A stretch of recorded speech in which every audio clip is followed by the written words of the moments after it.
आदाब डॉक्टर। चलिए डॉक्टर मानसा, प्रोग्राम को हम आगे बढ़ाते हैं, कॉल को शामिल करते हैं। जी गुड इवनिंग, आदाब डॉक्टर। हाँ आदाब डॉक्टर, मैं सुनीता बात कर रही हूँ एमपी से। क्या नाम बताया आपने? जी सुनीता। जी सुनीता, थोड़ी सी आवाज अपनी ऊंची करके बात करें जिससे कि डॉक्टर आपका आवाज समझ सके, आपके सवाल को समझ सके। जी पूछिए। हाँ जी जी, मेरे हस्बैंड बात करेंगे। ओके, उन्होंने अपने शौहर साहब को फोन दे दिया है। जी हेलो। हाँ आदाब डॉक्टर। जी अपना सवाल पूछे। हाँ मैडम, ऐसा था जो है ये आईवीएफ करवाया था हमने। ठीक।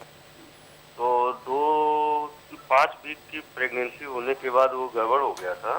अच्छा जी। तो उसके बाद जो है इनका मेंसेस वगैरह तो कुछ ज़्यादा आया था दवा बंद करने के बाद, लेकिन इधर 2 महीने से मेंस नहीं आ रहे हैं, क्या करें? अभी मेंसेस कितने दिन में एक बार आ रहा है सर? अभी तब से नहीं आया, 2 महीने हो गए। अच्छा, आईवीएफ किस लिए करवाया आपने? क्या तकलीफ बताया था आईवीएफ के लिए? कुछ हार्मोनल प्रॉब्लम बताए थे, कुछ ज़्यादा तो ऐसा कुछ बताया नहीं। उससे पहले माहवारी ठीक से हो रहा था? हाँ जी। आपका काउंट कितना है सर? काउंट तो हमारा स्पर्म काउंट ठीक था, वो बताए थे। ठीक है, बहुत शुक्रिया कॉल किया, जरूर इस सवाल का जवाब देंगी डॉक्टर मानसा जी। एक्चुअली हार्मोनल प्रॉब्लम्स की वजह से आपको आईवीएफ के लिए जाने के लिए कहा, लेकिन कुछ भी हार्मोनल प्रॉब्लम्स आईवीएफ के साथ वो सुधरेंगे नहीं, वो आपका ट्रीटमेंट नहीं है। आईवीएफ एक आर्टिफिशियल टेक्निक है जिनके साथ किसी को अगर ट्यूब्स नहीं होते, कंजेनिटली किसी को ट्यूब्स एब्सेंट भी हो सकते हैं, यानी पैदाइश वो नहीं होना ऐसे कंडीशंस में, और उसके साथ साथ कुछ इन्फेक्शंस बढ़ जाने से किसी लोगों में वो ट्यूब निकालना पड़ेगा। वैसे लोगों में ये आईवीएफ काम करेगा, लेकिन जब आपका खाली हार्मोनल इम्बैलेंस है, वो हार्मोनल इम्बैलेंस के लिए आप दवा यूज करते थे तो वो ही काफ़ी था। आप आईवीएफ के लिए गए और वो आईवीएफ में भी बहुत सारे यूनिट्स का हार्मोन्स का इंजेक्शंस आपके बॉडी में भेजेंगे, उसी की वजह से अब तक आपको वो पीरियड्स रेगुलरली नहीं हो रहा। तो अभी आपके ऊपर वो जो दवाई आपने यूज़ किया आईवीएफ के ज़रिए, उसका इफेक्ट अभी चल रहा, तो इसीलिए आपको ये सारे तकलीफ़ें उठानी पड़ रही। लेकिन 1-2 महीना और रुकिए, अगर उसका कुछ भी इफेक्ट कम नहीं हुआ तो आपको पहले हार्मोन्स के लिए जांच करवाना पड़ेगा। आपको हार्मोन्स कैसा है, यानी एफएसएच, एलएच, E2, प्रोलैक्टिन और टेस्टो, ये 5 हार्मोन्स फीमेल में हम इनफर्टिलिटी के लिए जब बात करेंगे तो ये करवाना पड़ेंगे। ये करवाने के बाद अभी आपका यूट्रस का कंडीशन कैसा है, अगर पीरियड्स रेगुलर है तो फॉलिकुलर स्टडी के लिए भेजना पड़ेगा, यानी एग रिलीज कैसा हो रहा है वो देखने के लिए। ये सब जानने के बाद जो प्रॉब्लम्स है उसके लिए आप होम्योपैथिक नेचुरल दवा यूज करने से आपको पूरे तकलीफें दूर हो जाएंगे, वो भी बिना कुछ हार्मोनल मेडिकेशन और बिना कुछ सर्जरी और बिना कुछ आर्टिफिशियल मेथड्स अपनाए आपको पूरा ट्रीटमेंट मिलेगा, और प्रेगनेंसी आने के लिए भी बहुत सारे चांसेस रहेंगे। बेहतर डॉक्टर, उनके सवाल में भी ये था आईवीएफ, और जवाब में भी आपने आईवीएफ का जिक्र किया है। थोड़े हमारे नाज़रीन को अगर हो सके तो बताएं, IVF what does it stands for, क्या है ये चीज़? एक्चुअली इन विट्रो फर्टिलाइजेशन, यानी एक स्पर्म और एग को बाहर टेस्ट ट्यूब में वो फर्टिलाइज करके जो फीटस बनेगा उसे यूट्रस के अंदर वो इम्प्लांट किया जाता है। लेकिन ज़्यादा लोगों में आईवीएफ के जरिए ओनली 15 to 20% सक्सेस रेट्स रहेंगे, क्योंकि जो फीटस जो अंदर रखा गया है वो इम्प्लांट नहीं होगा। क्योंकि जो बाहर से जो कुछ भी आ रहा है वो यूट्रस ना एक्सेप्ट करने के भी चांसेस होंगे। जब एक्सेप्ट नहीं करेगी तब प्रेगनेंसी नहीं आती। तो वैसे ही 15 से लेकर 20% तक ही सक्सेस रेट उनमें हम देखेंगे, और ये आईवीएफ एक अच्छा तरीका है। लेकिन किस लोगों में ये जानना बहुत बेहतर है, क्योंकि सारे लोग जब 1 साल या फिर 2 साल ट्राई करेंगे, उसके बाद प्रेगनेंसी नहीं आता तो तुरंत लैप्रोस्कोपी में भेजेंगे, उसके बाद आईवीएफ के लिए भेजेंगे, वो ठीक नहीं है। जिन लोगों में ट्यूब्स नहीं रहते हैं या फिर किसी वजह से, किसी डेंजरस वजह से वो ट्यूब्स दोनों निकाला जाता है, तो नेचुरल फर्टिलाइजेशन प्रोसेस उन लोगों में नहीं होता, तो उन लोगों के लिए आईवीएफ के लिए भेजना है। और जब अजोस्पर्मिया यानी नील काउंट केसेस में जब 0 काउंट होगा स्पर्म काउंट, और किसी भी मेडिसिन के जरिए वो इंक्रीज नहीं किया जाता, तो डोनर स्पर्म लेने के बाद उन लोगों को आईवीएफ के लिए जाना पड़ेगा। तो ये जो कंडीशंस है आईवीएफ में ये देखनी पड़ेगी। लेकिन हर किसी को आईवीएफ करने से उनका हार्मोन्स इंजेक्शंस जो बॉडी में हम भेजेंगे आईवीएफ के ज़रिए, वो लोग भेजेंगे आईवीएफ के ज़रिए बहुत सारे इंजेक्शंस हार्मोन्स को, और उससे लिए आप उन लोगों को साइड इफ़ेक्ट्स भी ज़्यादा होंगे। और जब आईवीएफ फेल होगा तो वो लोग कहेंगे कि और एक आईवीएफ साइकिल के लिए भेजना है।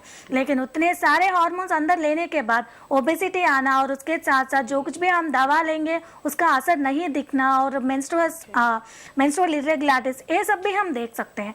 तो जितना हो सके उतना ये आर्टिफिशियल मेथड्स को अवॉइड करके जो नेचुरल प्रोसेस है, पहले नेचुरल तरीके से प्रेगनेंसी के लिए प्लान करना 1 या 2 साल के लिए, उसके बाद अगर कुछ प्रॉब्लम्स है तो होम्योपैथी के जरिए हम उन्हें ट्रीट कर सकते हैं। बेहतर। डॉक्टर मानसा, हमारे साथ एक और कॉलर आ चुके हैं, चलिए इनके मसले को सॉर्ट आउट करते हैं जी। कौन है इस वक्त हमारे साथ? हेलो, आदाब डॉक्टर।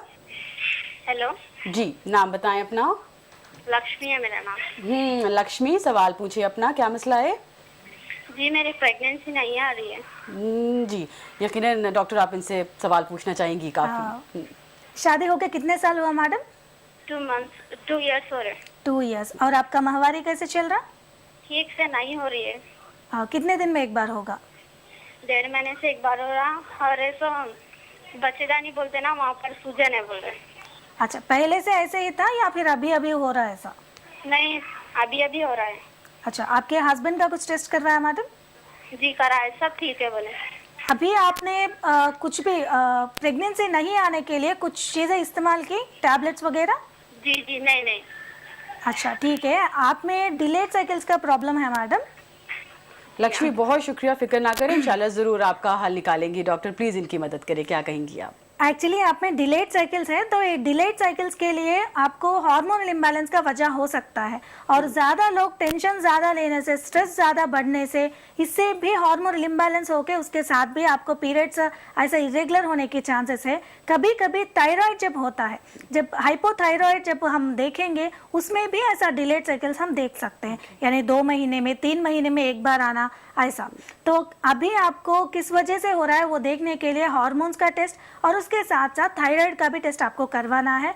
और जहाँ तक आपका यूटेरस का सूजन के सवाल है, तो जब इन्फेक्शंस होंगे बॉडी में तो एंडोमेट्रियम जो लेयर है यूट्रस में वो इन्फ्लेमेशन होकर, यानी सूजन आकर वो सारे मेंसेस में ब्लीडिंग ज़्यादा होना या फिर पेन ज़्यादा होना, ये भी हम देख सकते हैं। उसके लिए भी आप होम्योपैथी का दवा इस्तेमाल कर सकते हैं।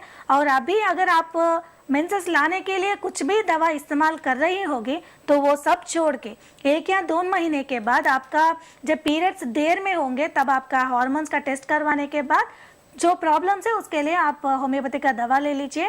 आप खुद आ सकती हैं या फिर drchaitanyas.com से आप ऑनलाइन लाइव चैट करके ऑनलाइन ट्रीटमेंट भी आप पा सकती है।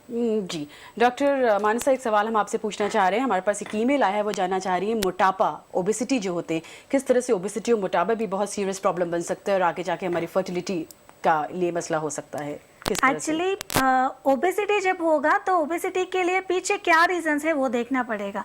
खाली अगर ओबेसिटी उनके फूड हैबिट्स के वजह से या फिर ज़्यादा एक्सरसाइज नहीं करने के, यानी आजकल के ज़माने में बैठे हुए काम ज़्यादा कर रहे हैं लोग, तो उससे भी मोटापा बढ़ सकता है। लेकिन कुछ लोगों में थायराइड की वजह से या फिर पीसीओडी की वजह से या डायबिटीज़ की वजह से या फैमिलियल वो हेरिडिटरी रीजंस की वजह से भी मोटापा बढ़ सकता है।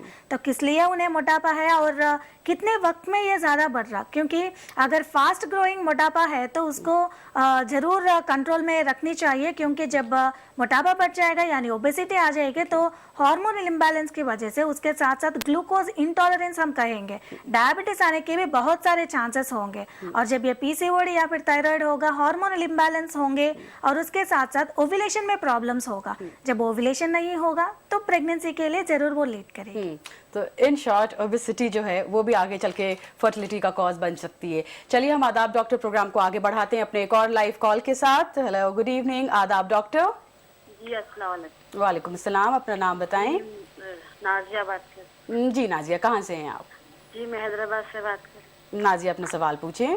जी मेरे को सही रिलीज नहीं हो रहा बोल के बोले थे, तो वही दवा लिए तो सब 5 days बढ़ गए, फिर महीनावारी हो गई।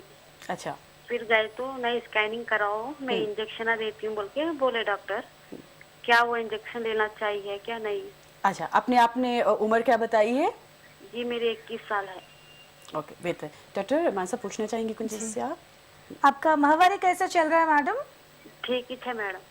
अभी आपने जो फॉलिकुलर स्टडी के लिए गया वो मेडिसिन लेते हुए गए आप? नहीं ठीक ही है, और नहीं मेडिकल नहीं, गोलियां खा रहे थे मैडम। एक रिलीज नहीं हो रहा बोले तो गोलियां खाए। अच्छा, गोलियां खाने के बाद गए आप? तो 5 डेज बढ़ गए थे। अच्छा, ठीक है। फिर 5 डेज हो गए बोल के इसको प्रेगनेंसी टेस्ट कराने गए तो नहीं स्कैनिंग कराओ बोल के बोले। चलिए, आपकी प्रॉब्लम पूरी तरह पहुंच गई है उन तक, वो जरूर पूरी कोशिश करेंगी आपके सवाल का जवाब देने का। जी डॉक्टर। एक्चुअली आप जब गोलियां खा रही है तो तभी आप फॉलिकुलर स्टडी पे गए जाएंगे तो भी वो आर्टिफिशियल ओव्यूलेशन होगा, यानी नेचुरल तरीके से आपके बॉडी में क्या है वो देखने के लिए पहले हम टेस्ट करवाएंगे। लेकिन आप तो थोड़ा मेडिसिन यूज करने के बाद आप गए तो वो नेचुरल नहीं माना जाता। अगर उसमें एग रिलीज हुआ या फिर नहीं हुआ उससे हमें कोई मतलब नहीं है, उसे कुछ फायदा भी नहीं मिलने वाला, क्योंकि अगर 1 महीना हम गोलियों के साथ ओव्यूलेशन करवाएंगे तो जितने महीने तक या फिर जितने साल तक हम प्रेगनेंसी के लिए कोशिश करेंगे तब तक तो हम फॉलिकुलर स्टडी पे जाके गोलियां तो नहीं खा सकते। तो अभी आप जो दवा यूज कर रही है वो छोड़ दीजिए और उसके बाद 1 महीना या फिर 2 महीने तक रुकिए, और वो 2 महीने के बाद शायद मेंस्ट्रुएशन में भी, यानी आपका माहवारी भी थोड़ा इधर उधर हो सकता है, क्योंकि अब तक आपने दवाई या वो भी हार्मोनल दवाई आप इस्तेमाल करके आप ओव्यूलेशन करवाइए। तो 2 महीने के बाद जब आप ये मेडिसिन छोड़ेंगे तो थोड़ा सा इधर उधर मेंसेस भी हो सकते हैं, लेकिन तब हमारे क्लिनिक पर आने की कोशिश कीजिए। आपका हार्मोन्स कैसे है और आपका कंडीशन कैसा है, अगर ये नहीं बन रहा होगा तो कौन सी वजह से वो सब हो रहा है वो देखने के बाद उसके लिए नेचुरल तरीके से हम आपका ट्रीटमेंट करेंगे, बिना कुछ साइड इफेक्ट्स के और बिना कुछ सर्जरीज के, बिना हार्मोनल मेडिकेशन हम आपका इलाज करेंगे, और उसके साथ साथ आपको प्रेगनेंसी आने के बहुत सारे चांसेस होंगे। बेहतर। नाजरीन, प्रोग्राम आपका जी हाँ यहाँ पर आदाब डॉक्टर चल रहा है। डॉक्टर मानसा आज हमारे स्टूडियो में मौजूद हैं, जो तशरीफ लाई हैं डॉक्टर चैतन्य क्योर क्लिनिक में। मौजू है हमारा इनफर्टिलिटी, लिहाजा इनफर्टिलिटी के हवाले से जो भी सवाल डॉक्टर साहिबा से आप पूछना चाहें और लाइव ऑन एयर उन पूछे हुए सवाल का जवाब पाना चाहें तो हमें आप कॉल कर सकते हैं। हमारा नंबर है 0402331380 या फिर 0402331380। साथ ही साथ हमें आप ईमेल भी कर सकते हैं, हमारा ईमेल ID है response@etv.co.in। चलिए डॉक्टर मानसा, हमारे साथ एक कॉलर हैं शामिल, कुछ आपसे पूछना चाहते हैं। जी गुड इवनिंग, आदाब doctor. Hello, good evening ma'am. खुश आमदीद, अपना नाम बताएं। हाँ, मैं प्रीति बोल रही हूँ दिल्ली से। जी प्रीति, सवाल पूछें अपना। हाँ जी मैम, ये एक्चुअली मेरा टॉर्च टेस्ट करवाया था तो उसमें रूबेला इन्फेक्शन आया 3 पॉइंट समथिंग, जी, और CMV इन्फेक्शन आया 1.49। तो मैम इसका क्या नेगेटिव इफेक्ट हो सकता है? बेहतर। प्रीति, अपनी एज भी प्लीज बताएं। हाँ, 35। बेहतर। डॉक्टर, शादी होकर कितने साल हुआ मैडम? 12 इयर्स। अभी तक आपने कुछ कंसीव करे? हाँ, 1 इशू है मेरा। 1 इश्यू है? हाँ जी। और एक कभी बेटी है। हाँ जी। कभी अबॉर्शन हुआ आपको? हाँ जी, हाँ जी। कितने बार? 1 टाइम। और कौन सी महीने में? 8 इयर्स हो गए मैम। ओके। और आपका माहवारी कैसा है? हाँ, नॉर्मल है।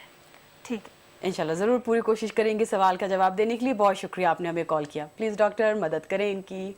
एक्चुअली आपको एक अबॉर्शन हुआ, यानी अभी जो आपने बताया टॉर्च वायरल इन्फेक्शंस, जब इसका लेवल बढ़ जाता है तो अबॉर्शंस होने के बहुत सारे चांसेस होंगे, और जब ये अबॉर्शंस नहीं हो सकते हैं तो बहुत सारे, अगर ये टॉर्च इन्फेक्शन बढ़ गया तो प्रेगनेंसी आने में भी मुश्किलें हो सकती है। तो इसी की वजह से आप अभी तक कंसीव नहीं कर पा रहे होंगे, और आपको अगर माहवारी ठीक हो या फिर एग रिलीज भी ठीक हो तब भी अगर आप में वायरल इन्फेक्शंस पॉजिटिव रहेंगे तो आप कंसीव नहीं कर सकते।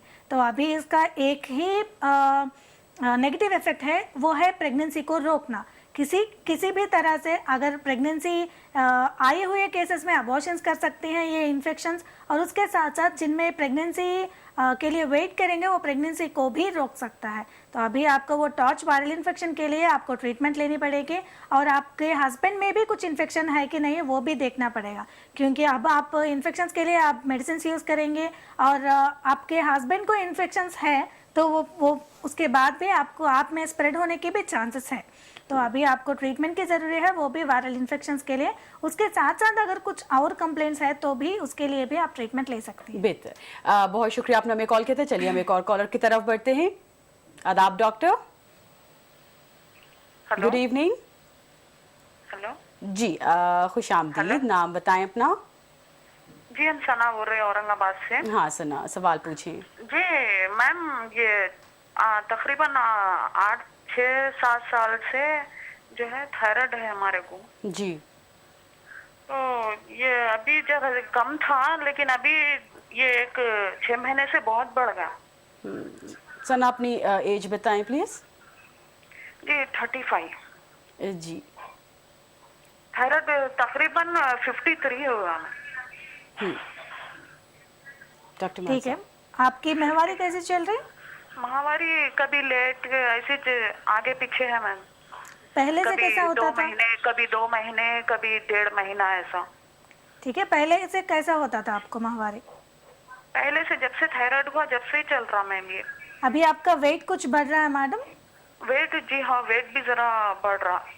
अच्छा और थायराइड एकदम 53 पे चलेगा। जी, आपका टैबलेट ले रहे हैं, सब ले रहे हैं, फिर भी नॉर्मल की रेंज नहीं आ रही। ठीक है। कभी आपने कंसीव करे अब तक? जी नहीं मैम। कभी प्रेगनेंसी आया आपको? जी आए थे, 2 अबॉर्शन हो गया। अच्छा, अभी चाहते हैं आप बच्चे? अभी तो एक लड़का एक लड़की है। अच्छा, अभी और इश्यू चाहते हैं आप? जी नहीं मैम, मगर ये थायराइड का समझ में सिर्फ नहीं आ इनकी रहा थायराइड की बढ़ने की प्रॉब्लम है। वजह। ठीक है। होम्योपैथी में ट्राई करना क्या? बेहतर बेहतर, बहुत शुक्रिया सना, आपने कॉल किया है। ज़रूर डॉक्टर मानसा कोशिश करेंगी सवाल का जवाब देने की। गालिबन इनकी सिर्फ थायराइड प्रॉब्लम है, उसका ये हल जानना चाह रही है होम्योपैथी में आपकी क्लिनिक से। जी, एक्चुअली आपको हाइपोथायराइड है शायद, क्योंकि आपका वेट भी बढ़ रहा है और उसके साथ साथ आपको मेंसेस भी डिलेड में आ रहे हैं, यानी लेट में पीरियड्स आ रहे हैं। तो अभी ये थायराइड के लिए आप होम्योपैथी का दवा बिल्कुल भी ले सकते हैं, और इसके साथ साथ हम आपका जो TSH लेवल है जो बढ़ के है आपने बताया, उन्हें भी हम कंट्रोल कर सकते हैं। बेहतर सना, उम्मीद करते हैं आपको जवाब मिला होगा। हम एक ईमेल ले लेते हैं, और ये ईमेल है हमारी रूबीना ने हमें ईमेल किया है। बड़ी दिलचस्प इनकी ईमेल इसलिए ये जानना चाहती हैं क्या खाने में फूड कोई ऐसा ख़ास तरह का कोई खाने की चीज़ होती है जो हमारी फर्टिलिटी को इम्प्रूव कर सकती है? एक्चुअली कहीं इन्होंने ये पढ़ा और ये आपसे अब जानना चाह रही हैं। अच्छा, फर्टिलिटी को इम्प्रूव करने में लड़कियों में तो ज़्यादा ये फूड लेने से अच्छा होगा वैसा तो कुछ भी नहीं रहता, लेकिन ज़्यादा जंक फूड को अवॉइड करके हेल्दी फूड लेने से बॉडी में मेटाबॉलिज्म अच्छी होगी, हार्मोन्स भी जो रिलीज होंगे वो अच्छी तरह से स्प्रेड होंगे, तो अच्छा फ़ायदा होगा हेल्दी फूड लेने से। लेकिन मेल्स में तो जो बॉडी को ठंड पहुँचेगी, यानी लस्सी ज़्यादा लेना या फिर बार्ली वाटर, ऐसे कुछ चीज़ें होते हैं जो खाने से बॉडी में ठंड ज़्यादा होते हैं ऐसा कहेंगे ना, वैसी चीज़ें लेने से बॉडी की जो हीट प्रोडक्शन है वो थोड़ा कम होने की वजह से प्रोडक्शन ज़्यादा होगा, यानी स्पर्म काउंट इम्प्रूव होगा। बेहतर। हम एक और चलिए ईमेल की तरफ आगे बढ़ते हैं। एनीमिया ये बता रही हैं कि इनकी बेटी है, इनका नाम है शीरीन, और इन्होंने हमें पुणे से ईमेल किया है। ये कहती हैं कि इनकी बेटी जो है वो अभी बहुत यंग है लेकिन वो एनीमिक है, तो क्या आगे चल के कुछ ये एनीमिया जो है, एनीमिक होना जो है, ये भी मसला बन सकता है? फर्टिलिटी से रीज़न है, कोई है इसका वजह? जी, एक्चुअली अनीमिया यानी जब हम टेस्ट करवाएंगे, कंप्लीट ब्लड पिक्चर हम करवाएंगे, तो हीमोग्लोबिन और उसके साथ साथ रेड ब्लड सेल्स का काउंट भी देख के वो अनीमिक है कि नहीं वो हम देखेंगे। और जब हीमोग्लोबिन का लेवल 11 से कम होगा तो हम कम है समझेंगे, और उसके साथ साथ जब 3.5 मिलियन से यानी 4 मिलियन के कम अगर RBC काउंट है तो भी हम उन्हें काउंट कम है ऐसा मानेंगे। जब ये अनीमिक होगा तो वो बॉडी के अब्जॉर्प्शन लेवल्स में और जो टिश्यूज़ को जो सप्लाई होना है ऑक्सीजन का, उनमें थोड़ा डिफरेंसेस आ जाएंगे, तो उसके वजह से थोड़ा प्रॉब्लम्स होंगे। लेकिन अनीमिक होना और कंसीव नहीं कर पाना, ये दोनों जुड़े हुए नहीं है। जो अनीमिक है वो भी कंसीव कर सकते हैं, लेकिन जब डिलीवरी के टाइम पे ज़्यादा ब्लड लॉस होगा तब प्रॉब्लम हो सकती है। तो जब प्रेगनेंसी आएगी ये सारे हम टेस्ट करवाएंगे, और उसमें अगर अनीमिक पाया जाता है तो वो खून इम्प्रूव करने के लिए पहले तो हम नेचुरल तरीके इस्तेमाल करेंगे। जो खाने की चीज़ें होते हैं वो इम्प्रूव करने से अगर बढ़ती हैं तो वो खाने के लिए ज़्यादा बोलेंगे, आयरन ज़्यादा लेने के लिए बोलेंगे बाहर से, और अगर उससे भी कंट्रोल नहीं हुआ तो हम मेडिसिन का भी इस्तेमाल कर सकते हैं। बेहतर, एक कॉल हम शामिल करते हैं। गुड इवनिंग, आदाब डॉक्टर। जी आदाब। वालेकुम अस्सलाम जी, कौन है? अमरोहा से बात कर रही हूँ। क्या नाम बताया आपने? जी मीनाक्षी। जी मीनाक्षी, गोवा से हैं आप, सवाल पूछिए अपना। मैम मेरे साथ ये प्रॉब्लम है, शादी को मेरे 5 साल हो चुके हैं, अभी तक कंसीव नहीं हुआ है। और मेरे जो कमर का हिस्सा है वो बहुत भारी हो चुका है। मतलब बॉडी के उतने पार्ट, मतलब जैसे हाथ पैर है उनका वेट सही है, मगर मुझे कमर से नीचे का भाग अपना बहुत हैवी लगता है जी। और इसकी वजह से मुझे लग रहा है कि शायद पीरियड प्रॉब्लम भी मुझे इसी वजह से है। अच्छा, मेंसेस के बारे में आपने क्या बताया? रेगुलर है, इरेगुलर है? जी मेंसेस आपके कैसे हैं? जी मैम रेगुलर नहीं है बिल्कुल भी। हाँ डॉक्टर मानसा। कभी कभी तो 1 मंथ में 2 बार, 2-3 बार हो जाता है, कभी 1 बार भी नहीं होता है। अच्छा, अभी कैसा हो रहा है मैडम? मैम इस टाइम तो बिल्कुल भी सही नहीं है। तो कितने दिन में एक बार हो रहा? अभी ये 2-3 महीनों में? जी 2-3 महीनों में। पिछले मंथ तो, उससे पिछले मंथ तो मुझे 2 बार हुआ था। इस मंथ एक ही बार, मतलब वो भी एक ही दिन ब्लीडिंग हुई है बस। और इस मंथ डेट निकल चुकी है, अभी तक ब्लीडिंग नहीं हुई है। आप कुछ दवा यूज कर रही है मैडम? नो मैम, आप कोई भी मैं ट्रीटमेंट नहीं ले रही हूँ। कुछ ट्रीटमेंट ले रही थी मैं जयपुर से, डॉक्टर के यहाँ से, डॉक्टर थरेजा के यहाँ से, लेकिन अब उन्होंने बोला है कि आपकी सारी रिपोर्ट्स नॉर्मल है, आपकी और आपके हस्बैंड की, तो आई थिंक आपको मेडिसिन की अब कोई जरूरत नहीं है ट्रीटमेंट की। ये आपको मेंसेस का इरेगुलरिटी कब शुरू हुआ मैडम? जी मैम लगभग 1 साल हो चुका है। अच्छा, ये ट्रीटमेंट कब बंद करें आप? मैम ट्रीटमेंट बंद किए हुए मुझे 3 महीने हुए हैं, और ट्रीटमेंट बंद करते ही फिर वही कंडीशन मेरी स्टार्ट हो गई है। अच्छा ठीक है, चलिए बहुत शुक्रिया आपने कॉल किया, जरूर आपके सवाल का जवाब देंगी डॉक्टर मानसा। एक्चुअली अभी आप में तो मेंस्ट्रुअल इरेगुलरिटीज है, यानी जो हार्मोन्स है जिनके वजह से आपको रेगुलर पीरियड्स होना वो ठीक नहीं है, और वो कैसे है वो देखने के लिए हमें टेस्ट करवानी पड़ेगी। वो है FSH, LH, E2, प्रोलैक्टिन और टेस्टो। और ये 5 हार्मोन्स भी हम अगर रेगुलर साइकिल्स होंगे तो मेंसेस में दूसरा, तीसरा या चौथा दिन हम करवाएंगे, और अगर मेंसेस डिलेड में होंगे तो लेट में हम, यानी जो मेंसेस होगा 1 महीने के बाद, जब लेट पीरियड होगा तब मेंसेस नहीं आता तब हम करवाएंगे। उसके साथ साथ आपका यूट्रस का कंडीशन कैसा है, जब ये डिलेड साइकिल्स होगा या फिर अर्ली साइकिल्स होगा, एंडोमेट्रियम में कुछ डिफरेंसेस हो सकते हैं, ओवरीज में भी डिफरेंसेस हो सकते हैं। वो क्या डिफरेंसेस है और किस वजह से है वो देखना पड़ेंगे।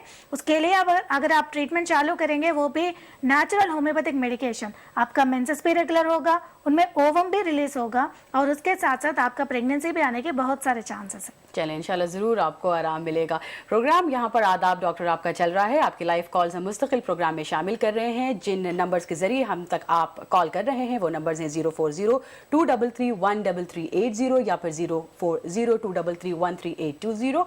मौजू है हमारा इनफर्टिलिटी। जी हाँ, हमारे साथ मौजूद हैं डॉक्टर मानसा, तशरीफ लाई हैं वो डॉक्टर चैतन्यास क्योर क्लिनिक से। तमाम पूछे हुए सवालात का वो जवाब दे रही हैं। मौजू है इनफर्टिलिटी। आज फिर हमारी इसी मौजू पर गुफ्तगू चल रही है और लाइव कॉल भी हम प्रोग्राम में शामिल कर रहे हैं। आप भी हमें कॉल कर सकते हैं। नंबर्स है हमारे 040-233-13380 या फिर 040-233-13820। चलिए डॉक्टर मानसा, प्रोग्राम को हम आगे बढ़ाते हैं और एक और लाइव कॉल शामिल करते हैं। गुड इवनिंग, आदाब डॉक्टर। हेलो जी खुशामदीद। हाँ, मेरा नाम समीरा है। जी समीरा, कहाँ से हैं मैं निजामबाद से बात कर रही हूँ। बेहतर, समीरा अपना सवाल पूछिए। हाँ, मेरा शादी होके 3.5 इयर्स हो रहा है जी। एग्जैक्टली बोले तो 2.5 इयर्स। हाँ, मेरे फर्स्ट मैरिज होने के बाद मेरा जून में मैरिज हुआ, मेरा अगस्त में मेरे को प्रेगनेंसी आया जी। फिर मेरा दिसंबर में मेरा अबॉर्शन हो गया था। जी। हाँ 4 मंथ का बच्चा था, वो बीपी से थोड़ा मेरा अबॉर्शन हो गया। फिर उसके बाद मैं ट्राई करना नहीं सोची, मैं बच्चों के बारे में नहीं सोची थी। उसके बाद मैं कंटिन्यू करी, फिर 1 ईयर के बाद मैं कंटिन्यू करी बच्चे होने के वास्ते, बट अभी तक कुछ भी मेरे को रिजल्ट नहीं आया मुझे। अपनी एज प्लीज बताएं, क्या उम्र है आपकी? मेरा एज 27 है। 27 साल। ओके, और अपने मेंसेस के बारे में प्लीज बताएं डॉक्टर मानसा को। हाँ मैं कुछ मेडिसिन कुछ भी नहीं यूज करी मैं। ओके, और आपके पीरियड्स कैसे हैं, मेंसेस कैसे हैं? हाँ मेरा मेंसेस कंटिन्यू होता है, मगर पिछले 3 मंथ से मेरे को 15 डेज को ऐसा हो गया था मेरे को। थोड़े रेगुलर हो रहे हैं। डॉक्टर मानसा प्लीज मदद करें इनकी। आपने बच्चों के लिए प्लान नहीं करे तो कुछ कॉन्ट्रासेप्टिव्स का इस्तेमाल करें। नहीं कुछ भी यूज नहीं करी मैं, टैबलेट यूज नहीं करी ना, कुछ भी नहीं यूज करी मैं। और जब अबॉर्शन हुआ था आपको, वो उसके बाद कुछ टेस्ट करवाए, क्यों हुआ, किस लिए हुआ वो अबॉर्शन करके? वो बीपी के वजह से मेरे को हो गया बोल के बोले थे। अच्छा ठीक है, शुक्रिया आपने कॉल किया, जरूर आपकी मदद की जाएगी। जी डॉक्टर मानसा। एक्चुअली अबॉर्शन के लिए बीपी एक वजह हो सकता है, उसके साथ साथ बॉडी में इन्फेक्शंस भी हो सकते हैं, और आपका यूट्रस का कंडीशन या फिर आपका मेंटल स्ट्रेस ज़्यादा होने से, इन सब रीजन से भी आपका अबॉर्शन हो सकता है। लेकिन अभी आप कंसीव क्यों नहीं कर पा रहे, वो देखने के लिए आपका ओव्यूलेशन कैसा हो रहा है, और अभी तो आपने बताया है कि आपका 15 दिन में एक बार ऐसा आपको मेंसेस चल रहा, तो ये तो अबनॉर्मल है। और जब हार्मोन्स अच्छे तरह से नहीं होंगे बॉडी में तो भी ये सब हो सकते हैं। तो आपका हार्मोन्स कैसे हैं अभी वो देखना पड़ेगा। मेंसेस में दूसरा, तीसरा या चौथा दिन बिना कुछ दवा इस्तेमाल करके 2 महीने होने के बाद एक बार हमारे क्लिनिक में आके वो टेस्ट करवाने की कोशिश कीजिए आप, तब हमें पता चलेगा कि आपका कुछ इन्फेक्शन है आपके बॉडी में, या फिर आपका हार्मोन्स का लेवल्स कैसा है, और आप में एग रिलीज हो रहा है कि नहीं ये देखेंगे। और आपका ट्यूबल ब्लॉक यानी ट्यूब्स कैसे है, ट्यूबल ब्लॉक कुछ है आपके बॉडी में, वो सब भी हम देखेंगे। उसके बाद जो प्रॉब्लम्स है उसके लिए आप ट्रीटमेंट ले सकते हैं, और 90% तक आपको प्रेगनेंसी आने के बहुत सारे चांसेस हैं, क्योंकि आपने पहले भी एक बार कंसीव कर चुकी हैं, तो आपको प्रेगनेंसी आने के बहुत सारे चांसेस हैं। बेहतर, चलिए प्रोग्राम को हम आगे बढ़ाते हैं, एक और कॉलर को लेते हैं। गुड इवनिंग, आदाब डॉक्टर। हेलो। हेलो जी खुशामदीद, क्या नाम है आपका? मैं मनीषा बोल रही हूँ लखनऊ से। हाँ मनीषा, बताएं, सवाल पूछें। एक्चुअली में मुझे 4-5 महीने से मेरी शादी को 7 मंथ हो गए हैं। तो 4-5 महीने बाद मुझे पता चला कि पीरियड्स मेरे इनरेगुलर थोड़े से होने लगे शादी के बाद। मनीषा आपकी आवाज थोड़ी कम हो गई है, तेज पूछें ताकि डॉक्टर साहिबा आपके मसले को समझ सके। हाँ मैं आपको ये बता रही हूँ कि शादी के 2 महीने बाद मुझे पीरियड थोड़ा सा इनरेगुलर होने लगा, तो मैंने डॉक्टर से जब चेकअप करवाया तो पता चला कि मुझे चॉकलेट सिस्ट है। तो उसका मैं ट्रीटमेंट ले रही हूँ होम्योपैथी में, और मुझे सिस्ट है। तो मैं डॉक्टर से ये जानना चाहती हूँ कि मैं कब तक कंसीव कर। इंशाल्लाह जरूर आपकी वो जवाब देंगी। मनीषा आपने अपनी एज क्या बताई? मेरी एज है 28। ओके, डॉक्टर मानसा। अभी आपका माहवारी कैसा चल रहा है मैडम? अब जब मैं ट्रीटमेंट ले रही हूँ तो थोड़ा डॉक्टर मुझे 30 डेज में हो जाता है पीरियड, वरना उससे पहले 4-5 दिन लेट हो जाता था। अभी आपका मेंसेस जब रेगुलर हुआ तो एग रिलीज का टेस्ट या फिर ट्यूब्स कैसे हैं वो देखने के लिए टेस्ट आपने करवाया? नहीं ये तो मैंने नहीं करवाया। लोअर एब्डोमेन का मैंने अल्ट्रासाउंड करवाया था, बस वही करवाया, जिससे पता चला कि सिस्ट जो 40 mm का था वो अब 30 mm का हो गया है।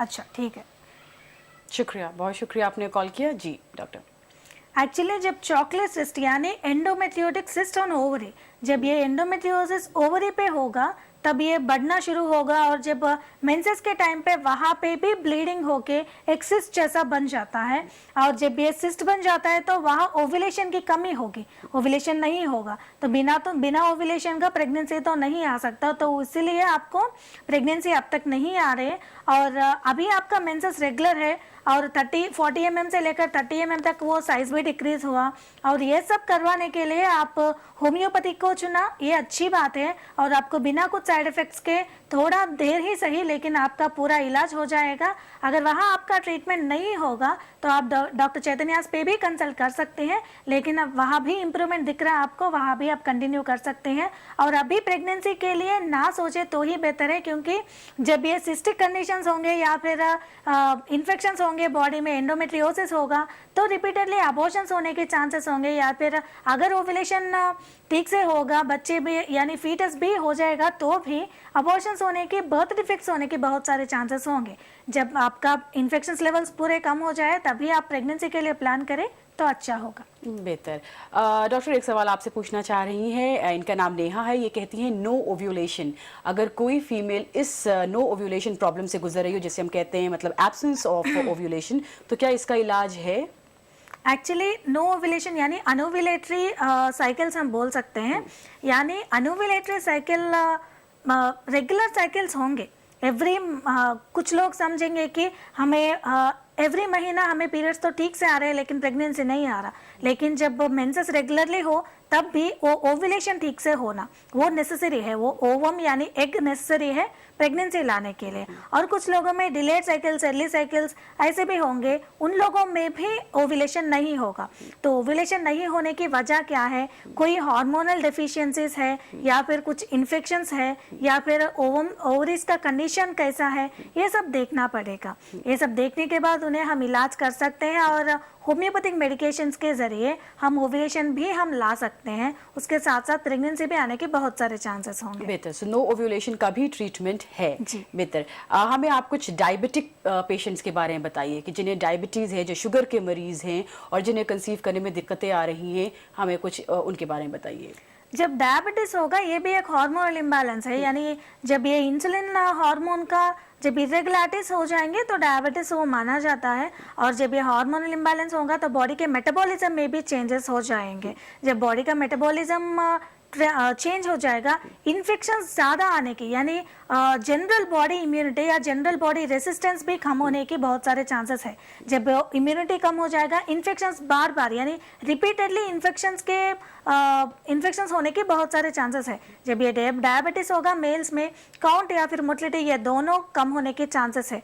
बहुत सारे लोगों में जब डायबिटीज होगा तो काउंट कम ही होगा और मोटिलिटी भी कम होगा। तो डायबिटीज को कंट्रोल रखना है और जंक फूड को अवॉइड करना है। रेगुलर डाइट और रेगुलर डायबिटीज के मेडिसिन के साथ अगर होम्यो मेडिसिन भी वो लेंगे तो इनफर्टिलिटी तक बहुत सारे लोग बच सकते हैं। ओके ओके, चलिए डॉक्टर, एक कॉल हम शामिल करते हैं। गुड इवनिंग, आदाब डॉक्टर।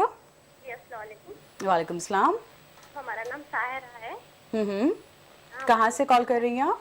हैदराबाद से कॉल कर रहे हैं। जी, पूछिए अपना सवाल। मैंने साथ में थायराइड है।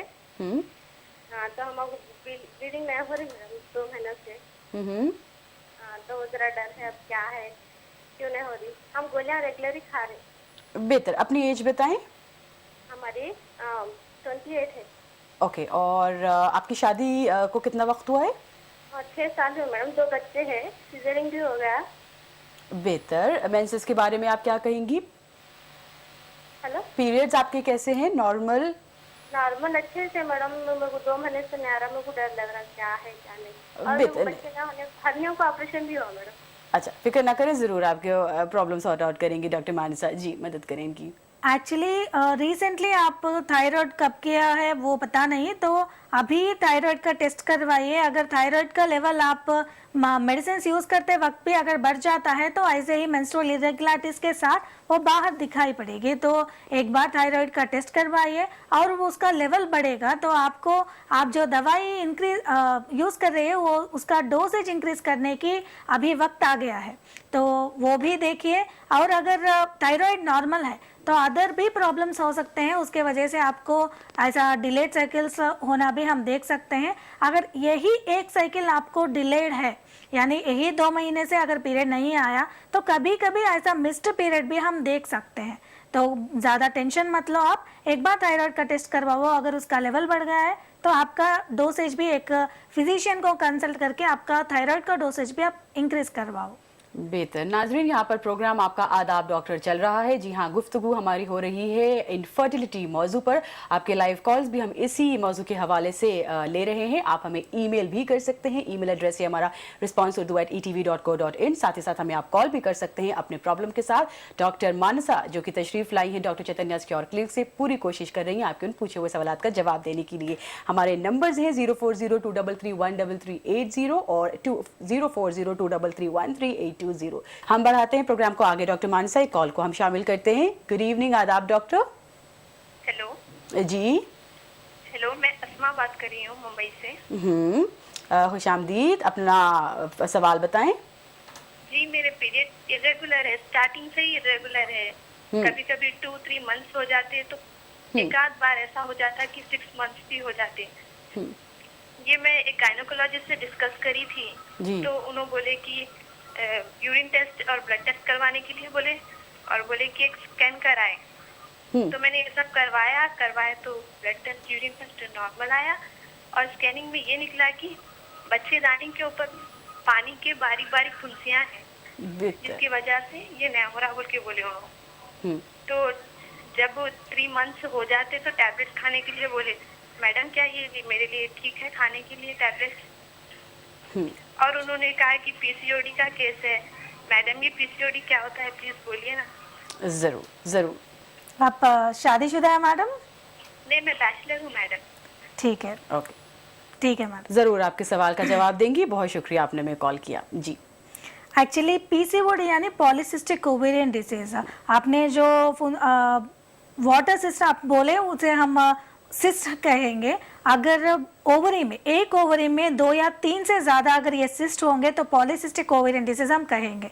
ये पीसीओडी का मेन सिम्टम है मेंस्ट्रुअल इरेगुलरिटीज, यानी देर में मेंसेस आना, डिलेड साइकिल इसका सिम्टम है। और उसके साथ साथ वजन बढ़ जाना और अनवांटेड हेयर ग्रोथ भी हम देख सकते हैं।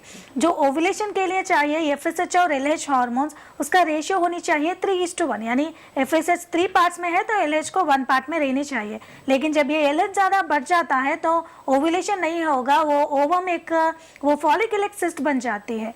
तो यही पीसीओडी बन जाती है आगे जाके, क्योंकि 3 से ज़्यादा अगर सिस्ट हम देखेंगे ओवरी में तो पॉलीसिस्टिक ओवरीज हम कह सकते हैं। और ये पीसीओडी के लिए हार्मोनल इम्बैलेंस एक वजह है, उसके वजह होगा ज़्यादा मेंटल स्ट्रेस लेना, और हेरिडिटरी और फेमिलियल डिसीजेस भी इसके लिए वजह हो सकते हैं। लेकिन आपके केस में क्या है इसका वजह और आपके हार्मोन्स का लेवल्स कितने हैं, ये पहले देखना पड़ेगा आपको। और उसके साथ साथ आपको पीसीओडी के लिए अभी जो मेडिसिन प्रिस्क्राइब कर चुके हैं वो है हार्मोनल टैबलेट्स। ये हार्मोनल टैबलेट्स अभी आपको मेंसेस रेगुलरली दे सकती है, एक टेम्पररी रिलीफ है, लेकिन आपको परमानेंटली जाकर क्यूर करने के लिए और आपका जो हार्मोनल इम्बैलेंस है उन्हें ठीक करने के लिए, सिस्ट को पूरी तरह से निकालने के लिए और मेंसेस को रेगुलर करवाने के लिए आपको होम्योपैथी का दवा इस्तेमाल करना पड़ेगा, क्योंकि ये परमानेंट और नेचुरल तरीका है जिसके साथ आप पीसीओडी को भी परमानेंटली रिमूव कर सकते हैं। आप ऑनलाइन ट्रीटमेंट ले सकते हैं, drchaitanyas.com हमारा वेबसाइट है। जी, चलिए एक और कॉलर हम लेते हैं। आदाब डॉक्टर। हेलो जी, अपना नाम बताएं। हेलो, मैं रोजी बोल रही हूँ बिलासपुर से। रोजी, क्या क्या सवाल है? जी, मुझे पीसीओएस का प्रॉब्लम रहा है, मतलब शादी से पहले से। अभी मेरी शादी को 1 year and 7 months हो गए हैं, और क्या कहते हैं, मुझे अभी तक प्रेगनेंसी नहीं हुई। मैं मतलब फरवरी से मैं प्लान कर रही थी प्रेगनेंसी के लिए, और डॉक्टर को भी दिखाया मैंने। ओके, आपकी एज जरूर डॉक्टर मानसा जानना चाहेंगी, अपनी एज बताएं। 7 years। ओके, और आपके पीरियड्स कैसे हैं, मेंसेस के बारे में बताएं। पीरियड्स बिल्कुल इरेगुलर है, मतलब मैंने डियाना 35 और वो सब दवा मैं खाई नहीं हूँ, मतलब जब मैं बैचलर थी। डॉक्टर मानसा, कुछ और जानना चाहेंगे? 27 years। अभी कुछ दवा यूज कर रही है मैडम आप? दवा नहीं, अभी कुछ नहीं। अभी मुझे ग्लाइकोमेट दिया हुआ है 2 डोज, सुबह शाम 500 mg। ठीक है, बेहतर, जरूर वो आपके पूछे हुए सवाल का जवाब देंगे। शुक्रिया, आपने कॉल किया। जी डॉक्टर। एक्चुअली अभी भी आप जो ले रहे हैं ग्लाइकोमेट, ये भी एक हार्मोनल टैबलेट है, तो ये भी आप छोड़ दीजिए। और क्योंकि जब भी मेडिसिन आप लेंगे थोड़ा सा तो रेगुलर दिखेंगे आपको पीरियड्स, लेकिन ये नॉर्मल नहीं है और नेचुरल भी नहीं है, तो ये हार्मोनल टैबलेट्स आप पूरा बंद कीजिए, क्योंकि आगे जाकर ये साइड इफेक्ट्स भी पैदा कर सकते हैं आपके बॉडी में। आपका मोटापा बढ़ सकता है और उसके साथ साथ हेयर फॉल भी हो सकता है। बहुत सारे ऐसे हार्मोनल ट्रीटमेंट का साइड इफेक्ट्स भी हो सकते हैं। तो अभी आप जो ले रही हैं वो छोड़ दीजिए और उसके बाद 1 महीना या फिर 2 महीना कंप्लीट आप रुक के एक बार आपके पूरे रिपोर्ट्स लेकर हमारे पास आने की कोशिश कीजिए। आपका पूरे टेस्ट करवाएंगे पहले, उसके बाद जो प्रॉब्लम है उसके लिए आपको ट्रीटमेंट देंगे। पहले भी बता चुकी हूँ, पीसीओडी के लिए नेचुरल और परमानेंट ट्रीटमेंट आपको चाहिए तो आपको होम्योपैथी के जरिए ही ट्रीटमेंट लेना पड़ेगा। आप drchaitanyas.com पे ऐसे बहुत सारे केसेस हैं जो ट्रीट करके हम प्रेगनेंसी भी लाए हुए केसेस बहुत सारे हैं। फीमेल केसेस में, क्यूट केसेस में आप ये देख सकते हैं और 80% से ज़्यादा हम इसके लिए हम एश्योरेंस भी दे सकते हैं। जी चलिए, एक और कॉलर को हम लेते हैं। जी गुड इवनिंग, आदाब डॉक्टर। कॉल कट हो गया है। हमारे पास एक और ईमेल आया है, हम जानना चाहते हैं, इनका नाम है प्रियंका। ये जानना चाहती है सेकेंडरी इनफर्टिलिटी जो होता है वो क्या होता है और इसके बारे में आप बताइए कि हम इससे बच भी कैसे सकते हैं, रीजंस भी इसके क्या होते हैं। एक्चुअली कोई भी लड़की अगर एक बार कंसीव करके उसका इश्यू अबॉर्शन हो सकता है या फिर डिलीवरी हो सकता है, लेकिन एक बार कंसीव करके दूसरी बार अगर प्रेगनेंसी नहीं आती तो सेकेंडरी इनफर्टिलिटी हम कहेंगे। और इसके लिए बहुत सारे रीजंस हो सकते हैं, क्योंकि एक बार हेल्दी इश्यू होने के बाद भी हार्मोन्स तभी बढ़ जाना, मेंटल स्ट्रेस ज़्यादा लेना और फर्स्ट प्रेगनेंसी के जरिए वो फर्स्ट प्रेगनेंसी के दौरान कुछ इन्फेक्शंस अगर बॉडी में होंगे, टॉर्च तरह के वायरल इन्फेक्शंस, उसके साथ भी ऐसा सेकेंडरी इनफर्टिलिटी हम देख सकते हैं। और जो मेल्स में हम देख सकते हैं अल्कोहल, स्मोकिंग, ये हैबिट्स एक बच्चे होने के बाद भी बहुत बढ़ जाता है। ये हैबिट्स ज़्यादा होने से काउंट डिक्रीज हो सकता है, मोटिलिटी भी डिक्रीज हो सकता है और ज़्यादा केमिकल फैक्ट्रीज में या फिर कुछ भी ऐसा केमिकल्स एक्सपोजर इन सालों में बहुत ज़्यादा होगा तो भी वो टेस्टिस पे असर करके वो स्पर्म प्रोडक्शन को कम करने के भी चांसेस है। तो इन सारे रीजंस के वजह से, खास करके इन्फेक्शंस के वजह से, ये इन्फेक्शंस ज़्यादा होने से एक इश्यू होने के बाद सेकेंडरी इनफर्टिलिटी के लिए बहुत ये प्ले करेंगे रोल। और ये सेकेंडरी इनफर्टिलिटी के बचने के लिए ज़्यादा अल्कोहल या फिर स्मोकिंग ये ना करें और जंक फूड ज़्यादा नहीं ले और उसके साथ साथ हेल्दी डाइट और स्ट्रेस से अगर दूर रहेंगे तो सेकेंड टाइम भी कंसीव करना बहुत आसान होगा। और कुछ भी रीजंस होंगे उसके हिसाब से हम ट्रीटमेंट करेंगे तो भी कंसीव करना आसान हो जाएगा। बेहतर। ऑन दिस नोट हम डॉक्टर मानसा से इजाजत मांगेंगे कि वो आज फिर एक दफ़ा वक्त निकाल के हमारे स्टूडियो में आई। डॉक्टर मानसा, आपका बहुत बहुत शुक्रिया और उम्मीद करते हैं तमाम लोगों ने जो हमारे प्रोग्राम में शामिल हुए उनकी पूछे हुए सवालों का उन्हें जवाब मिला है। बहुत शुक्रिया। हमारा पता है आदाब doctor, ETV Urdu, Ramoji film city, Hyderabad 501512। हमारा ईमेल एड्रेस है responseurdu@etv.co.in।